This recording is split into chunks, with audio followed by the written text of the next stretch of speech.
Halo, jumpa lagi dengan saya di channel Supripedia. Apa kabar semuanya? Semoga dalam keadaan sehat tentunya. Ibunda dan pemirsa sekalian, salah satu masalah kesehatan ginjal yang sering dijumpai pada anak adalah penyakit ginjal kronik. Penyakit ini merupakan masalah kesehatan yang serius pada anak karena jika tidak ditata laksana dengan baik akan menyebabkan fungsi ginjal semakin memburuk menuju ke stadium gagal ginjal yang membutuhkan tindakan dialisis secara menetap. Terus bagaimanakah cara penanganan dan pencegahan penyakit ginjal kronik pada anak ini? Untuk mengetahui caranya tetaplah di channel ini dan jangan lupa subscribe. Ibunda dan pemirsa sekalian, penyakit ginjal kronik merupakan penyakit ginjal dengan kerusakan ginjal minimal 3 bulan dengan atau tanpa penurunan fungsi ginjal atau laju filtrasi glomerulus. Sebagaimana kita ketahui bahwa ginjal yang normal memiliki dua fungsi utama, yaitu yang pertama fungsi ekskresi, yaitu mengeluarkan sisa metabolisme protein, mengatur keseimbangan cairan, elektrolit, dan keseimbangan asam basa, serta fungsi yang kedua yaitu fungsi endokrin untuk menghasilkan hormon tertentu. Penyakit ginjal kronik ditandai dengan adanya fibrosis ginjal dan glomerulus yang mengalami sklerosis sehingga terjadi gangguan pada nefron dan menyebabkan kelainan struktural yang meluas hingga akhirnya menyebabkan kerusakan fungsi ginjal. Ibunda dan pemirsa sekalian, perlu diketahui bahwa pada penyakit ginjal kronik dibagi dalam 5 stadium. Yang pertama adalah stadium 1, terjadi kerusakan ginjal dengan laju filtrasi glomerulus yang normal, yaitu di atas 90 ml per menit. Yang kedua adalah stadium 2, di mana kerusakan ginjal dengan penurunan laju filtrasi glomerulus yang ringan, yaitu 60-89 ml. Kemudian stadium 3, terjadi penurunan laju filtrasi glomerulus sedang, yaitu 30-59 ml per menit. Kemudian stadium 4, terjadi penurunan laju filtrasi glomerulus yang berat, yaitu 15-29 ml per menit. Sedangkan yang terakhir adalah stadium 5, ini merupakan stadium gagal ginjal di mana laju filtrasi glomerulus lebih kecil dari 15 ml per menit.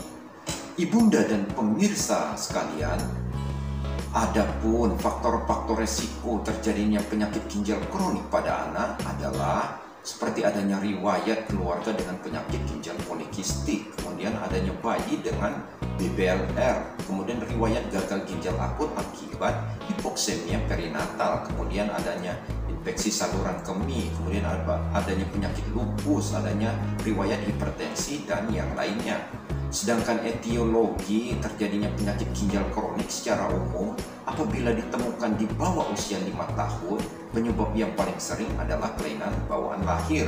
Sedangkan pada anak dengan penyakit ginjal kronik di atas 5 tahun, penyebabnya paling sering adalah penyakit yang didapat seperti glomerulonefritis. Ibunda dan pemirsa sekalian, adapun gejala penyakit ginjal kronik ini sangat bervariasi tergantung dari penyebabnya. Gejala-gejala yang dapat dijumpai pada penyakit ginjal kronik adalah yang pertama, tidak adanya nafsu makan, adanya muntah karena peningkatan kadar ureum dalam darah, kemudian tampak pucat dan lemas oleh karena anemia akibat tidak adanya eritropoietin atau zat pembentuk darah yang dihasilkan oleh ginjal. Kemudian adanya gangguan kesadaran atau letargi, ini akibat racun ureum yang tinggi di dalam darah. Kemudian gangguan tumbuh kembang karena gangguan nafsu makan dan gangguan hormon pertumbuhan. Kemudian dapat dijumpai bengkak di wajah serta tekanan darah yang meningkat dan urin berwarna merah. Ini biasanya disebabkan oleh penyakit ginjal seperti glomerulonefritis. Gejala yang lain yaitu dijumpai enuresis atau mengompol terutama pada siang hari. Selain itu juga gejala yang dijumpai itu dapat teraba benjolan dalam rongga perut atau dalam kandung kemih, serta kadang-kadang dijumpai demam yang terutama disebabkan oleh karena infeksi saluran kemih yang berulang. Ibunda dan pemirsa sekalian, adapun pemeriksaan penunjang yang diperlukan untuk mengetahui kerusakan fungsi ginjal antara lain dilakukan pemeriksaan darah lengkap, kemudian pemeriksaan fungsi ginjal seperti urea kreatinin, kemudian pemeriksaan elektrolit, kemudian pemeriksaan albumin dan kolesterol. Selain itu dilakukan pemeriksaan urinalisa untuk mengetahui adanya proteinuria dan hematuria, serta dilakukan pemeriksaan radiologis seperti USG ginjal untuk melihat bentuk dan adanya batu pada saluran kemih, serta dilakukan biopsi ginjal untuk melihat struktur nefron pada ginjal.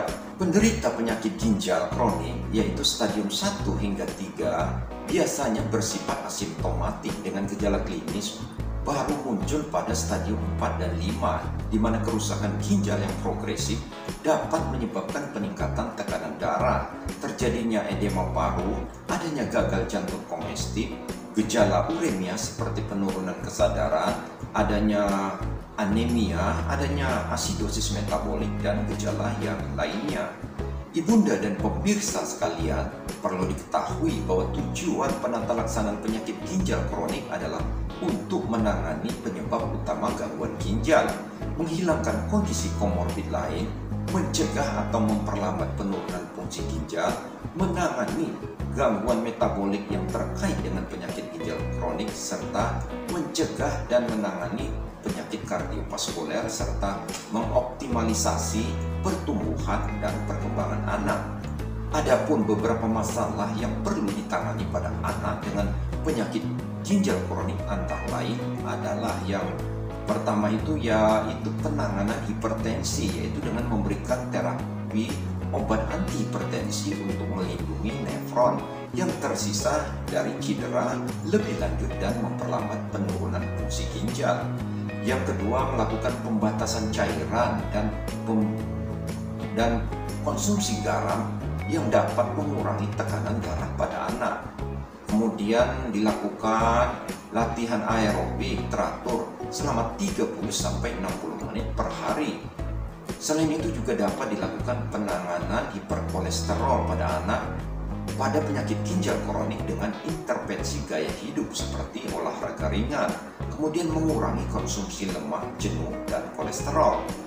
Kemudian kebutuhan cairan natrium dan kalium dapat disesuaikan berdasarkan kebutuhan harian, serta dilakukan pengobatan anemia dengan dilakukan melalui pemberian eritropoietin dan suplemen besi, serta pada hal ini diusahakan kadar hemoglobin berkisar 11-12 gram per desiliter.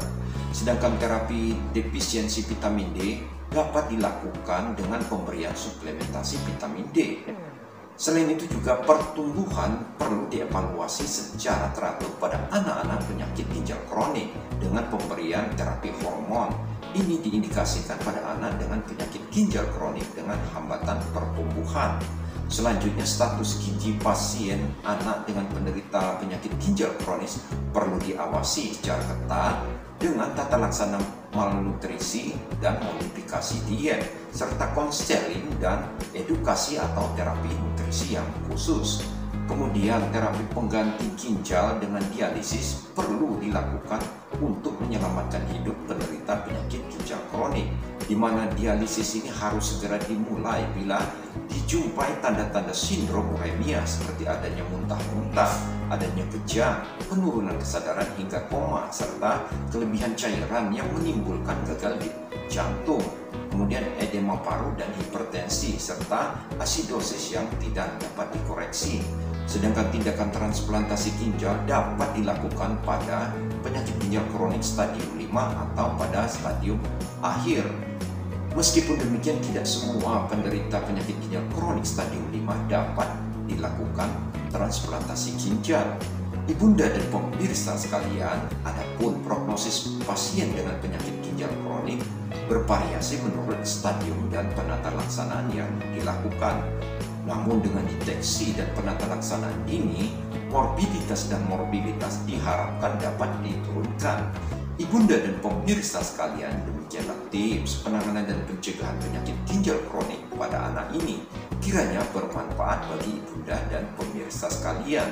Dan untuk kelanjutan program ini, jangan lupa subscribe dan like. Jika ada pertanyaan dapat diisi di kolom komentar.